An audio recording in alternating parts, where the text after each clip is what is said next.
So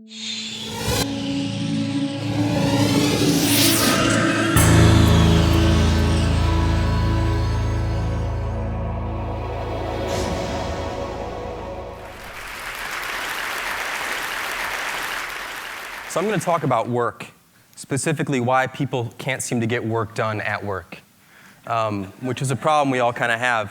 But let's sort of start at the beginning. So we have companies and nonprofits and charities and all these groups that have employees or volunteers of some sort. And they expect these people who work for them to do great work. I would hope, at least good work. Let's hopefully, at least it's good work. Hopefully great work. And so what they typically do is they decide that all these people need to come together in one place to do that work. So a company or a charity or an organization of any kind, they typically, unless you're working in Africa, if you're really lucky to do that, but most people have to go to an office every day. And so these companies, they build offices. They go out and they buy a building, or they rent a building, or they lease some space, and they fill this space with stuff. They fill it with tables or desks, chairs, computer equipment, software, internet access, maybe a fridge, maybe a few other things. And they expect their employees or their volunteers to come to that location every day to do great work. It seems like it's perfectly reasonable to ask that. However, if you actually talk to people and even question yourself, and you ask yourself, where do you really want to go when you really need to get something done? You'll find out that people don't say what businesses think they would say.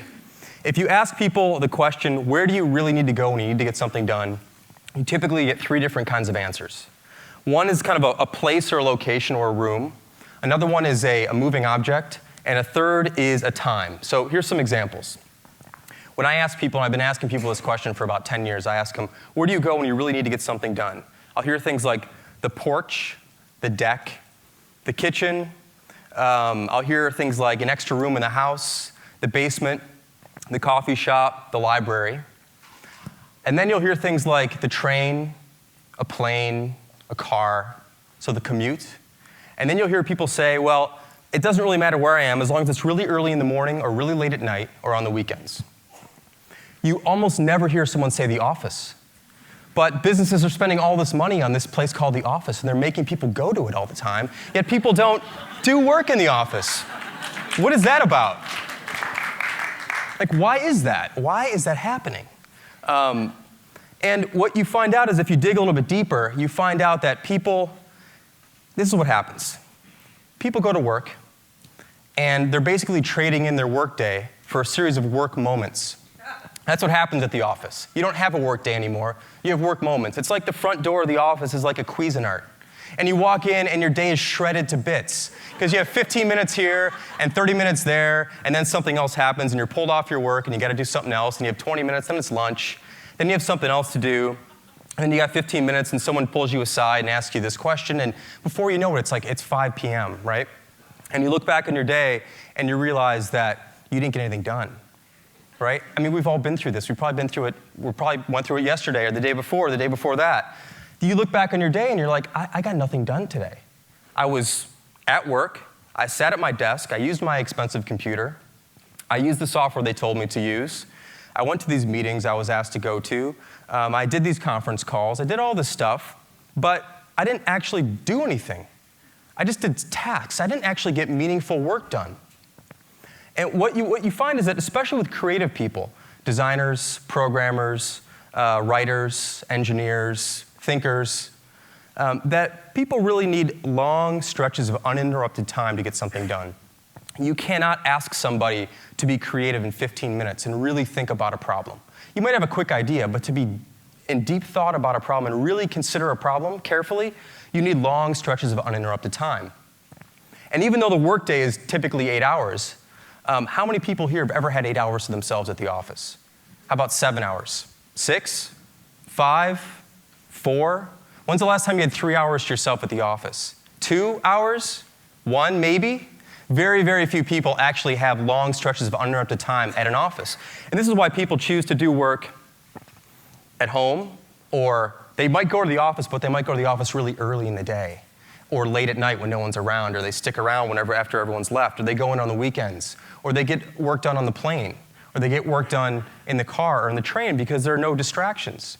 Now, there are different kinds of distractions, but there aren't the really bad kind of distractions, which I'll talk about in just a minute.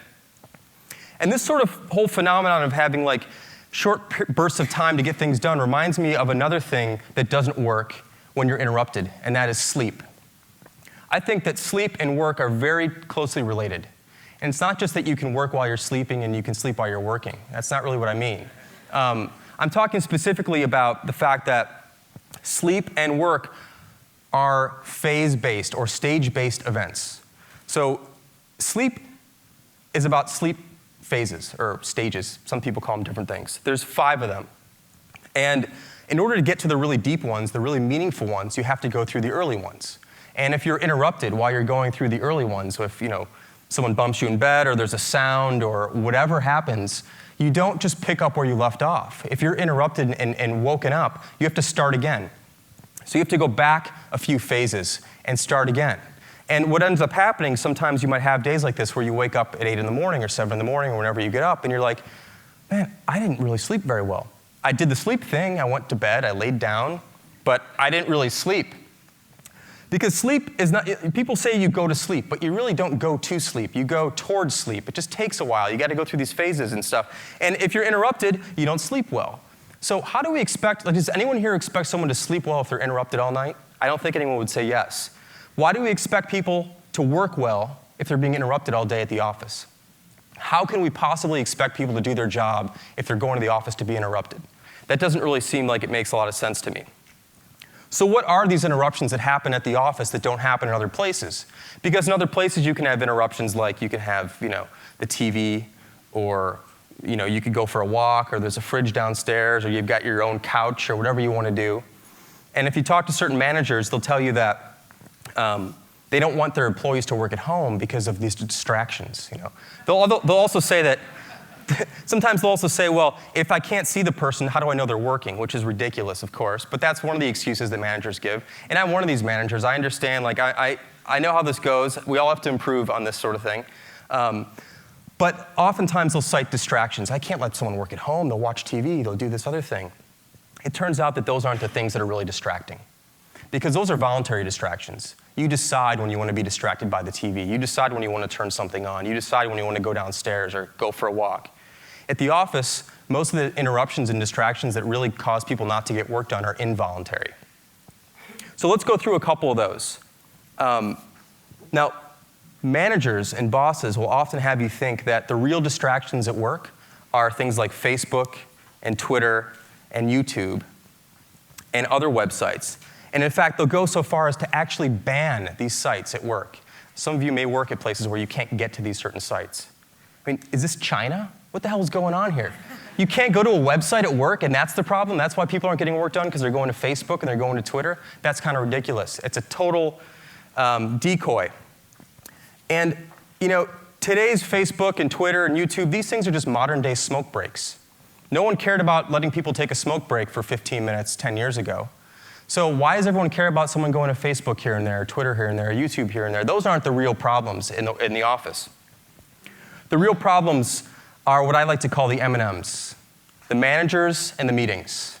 Those are the real problems in the modern office today. And this is why things don't get done at work. It's because of the M&Ms. Now, what's interesting is if you listen to all the places that people talk about doing work, like at home or in the car or on a plane or late at night or early in the morning, you don't find managers in meetings. You find a lot of other distractions, but you don't find managers in meetings. So these are the things that you don't find elsewhere, but you do find at the office. And managers are basically people whose job it is to interrupt people. That's pretty much what managers are for. They're for interrupting people. They don't really do the work, so they have to make sure everyone else is doing the work, which is an interruption. And we have a lot of managers in the world now, and there's a lot of people in the world now, and there's a lot of interruptions in the world now because of these managers. They have to check in, hey, how's it going? Show me what's up, this sort of thing. And they keep interrupting you at the wrong time. While you're trying to actually do something that they're paying you to do, they tend to interrupt you. That's kind of bad. But what's even worse is the thing that managers do most of all, which is call meetings. And meetings are just toxic, terrible, poisonous things during the day at work. We all know this to be true. And you would never see a spontaneous meeting called by employees. It doesn't work that way. It's like the manager calls the meeting, so the employees can all come together. And it's an incredibly disruptive thing to do to people, is to say, hey, look, we're going to bring 10 people together right now and have a meeting. I don't care what you're doing. Just you got to stop doing what you're doing so you can have this meeting. I mean, what are the chances that all 10 people are ready to stop? What if they're thinking about something important? What if they're doing important work? All of a sudden, you're telling them they have to stop doing that to do something else. So they go into a meeting room, they get together, and they talk about stuff that doesn't really matter, usually, because meetings aren't work. Meetings are places to go talk about things you're supposed to be doing later. But meetings also procreate. So one meeting tends to lead to another meeting and tends to lead to another meeting. There's often too many people in the meetings, and they're very, very expensive to the organization. Companies often think of a 1-hour meeting as a 1-hour meeting, but that's not true unless there's only one person in that meeting. If there are 10 people in the meeting, it's a 10-hour meeting. It's not a 1-hour meeting. It's 10 hours of productivity taken from the rest of the organization to have this one-hour meeting, which probably should have been handled by 2 or 3 people talking for a few minutes. But instead, there's a long scheduled meeting because meetings are scheduled the way software works, which is in like increments of 15 minutes or 30 minutes or an hour. You don't schedule an 8-hour meeting with Outlook. You can't. I don't even know if you can. You go 15 minutes or 30 minutes or 45 minutes or an hour. And so we tend to fill these times up when things should really go really quickly. So meetings and managers are 2 major problems in businesses today, especially at offices. These things don't exist outside of the office. So I have some suggestions to kind of remedy the situation. What can managers do, enlightened managers, hopefully, what can they do to make the office a better place for people to work? So it's not the last resort, but it's the first resort. It's that people start to say, when I really want to get stuff done, I go to the office. Because the offices are well equipped. Everything should be there for them to do their work, but they don't want to go there right now. So how do we change that? I have 3 suggestions I'll share with you guys. I have about 3 minutes, so that'll fit perfectly. We've all heard of the casual Friday thing. I don't know if people still do that, but how about no talk Thursdays?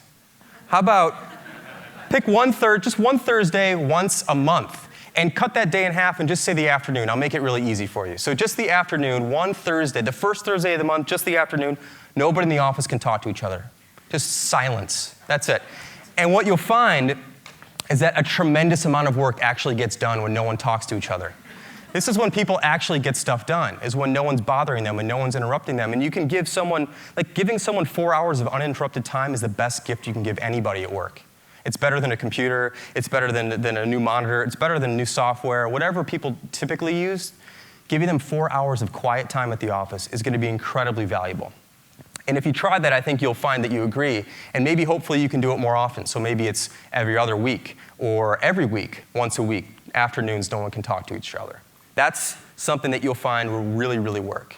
Another thing you can try is switching from active communication and collaboration, which is like face-to-face stuff, tapping people on the shoulder, saying hi to them, having meetings, and replace that with more passive models of communication, using things like email and instant messaging or collaboration products, things like that. Now, some people might say email is really distracting, and IM is really distracting, and these other things are really distracting, but they're distracting at a time of your own choice and your own choosing. You can quit the email app. You can't quit your boss. You can quit IM. You can't hide your manager, right? You can put these things away, and then you can be interrupted on your own schedule, at your own time, when you're available, when you're ready to go again, because work, like sleep, happens in phases. So you're going to be kind of going up and doing some work, and then you're going to come down from that work, and then maybe it's time to check that email, check that IM. And there are very, very few things that are that urgent that need to happen and need to be answered right this second. So if you're a manager, start encouraging people to use more things like IM and email and other things that someone else can put away and they can get back to you on their own schedule. And the last suggestion I have is that if you do have a meeting coming up, if you have the power, just cancel it. Just cancel that next meeting. Today's Friday, so Monday, usually people have meetings on Monday, just don't have it. Now, I don't mean like move it. I mean just erase it from memory, it's gone, and you'll find out that everything will be just fine. Like all these discussions and decisions you thought you had to make at this one time at 9 a.m. on Monday, just forget about them and things will be just fine. People have a more open morning, they can actually think, and you'll find out that maybe all these things you thought you had to do, you don't actually have to do. So those are just 3 quick suggestions I wanted to give you guys to think about this. And I hope that some of these ideas were at least provocative enough for managers and bosses and business owners and organizers and people who are in charge of other people to think about laying off a little bit and giving people some more time to get some work done. And I think it'll all pay off in the end. So thanks for listening.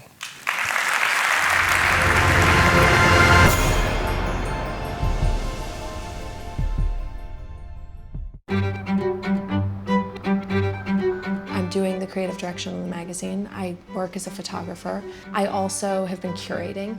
I do anything and everything related to photography that I can. Dossier is a biannual art and culture journal. We know so many creative people, and we wanted to sort of give people a forum to do projects that they might not be able to do for other magazines. My BlackBerry works with my lifestyle because I actually work from my phone, going back and forth with different clients constantly. If we're planning an issue of the magazine, I'm looking at proofs on my phone. The new one has a keypad and then also a touchscreen. I really like the keypad. I could not write long emails on a phone that just had a touchscreen. There's no way. I started taking pictures seriously when I was about 17, but I just didn't think it was going to be my job. Up until very recently, all of my personal work was pictures of just like what was around me. If I'm sitting around with friends, I usually have my camera, I take a picture of what I see. Bones! Pony! He's like, I guess this is where you want me. The quality of the camera on the BlackBerry is definitely good enough that I can do almost anything I want online with it. I contribute to a couple different blogs aside from the Dossier blog. A lot of times I'll just send them pictures from wherever I am taken with my BlackBerry. This is rainbow eucalyptus in Maui, and it grows by the side of the road. This is taken from the top of the Pompidou in Paris. It's the line to get in. That's a hedgehog in the souk in Marrakesh. It's the inside of my dog's mouth. I just travel a lot for work, you know. I have my phone with me everywhere I go. It works anywhere in the world, and that's awesome.